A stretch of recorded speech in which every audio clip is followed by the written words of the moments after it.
31st night 31শে December রাত্রে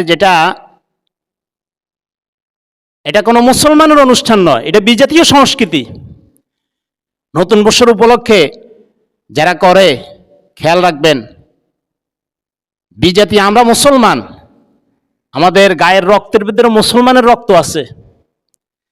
আজকে পৃথিবীর রন্ধ্রে জায়গায় জায়গায় মুসলমানের রক্ত নিয়ে হেলি খেলতেছে, অথচ আমরা মুসলমানের সন্তানেরা এই বিজাতীয় সংস্কৃতিতে আমরা রাত্রির বেলায় ডিজে গান বাজানো, ডেকসেট বাজানো, গান করা, এগুলো সম্পূর্ণরূপে নিষেধ। আজকে এখানে যারা আসছেন খেয়াল রাখবেন, আপনার সন্তান আপনার নিয়ন্ত্রণাধীন, আপনার অধীনস্থ, এরা কেউ যেন এই সমস্ত এগুলো না করে, বরং বিগত জীবনের জন্য আল্লাহর কাছে কান্নাকাটি করবেন, দুই হাত তুলে মুনাজাত করবেন, আল্লাহ যেন ভালো রাখেন। যারা চলে গেছেন দুনিয়ার থেকে তাদের জন্য মাফের জন্য দোয়া চাইবেন।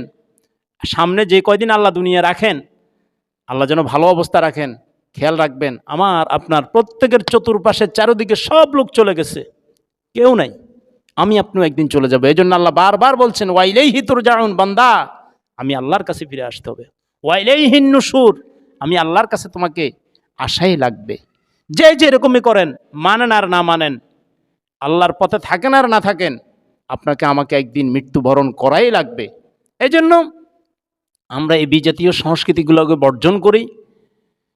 আর আজকের আমার এই কথা তারাই মানবে যারা সাইয়াজ্জাক্কারু মান ইয়াখশা, যার ভিতরে আল্লাহর ভয় আছে, আল্লাহর কথা আছে, পরকালের চিন্তা আছে, জাহান্নামের ভয় আছে, জান্নাত পাওয়ার আশা আছে, ওই লোকে সেই উপদেশ গ্রহণ করবে, অন্যথায় কেউ গ্রহণ করবে না।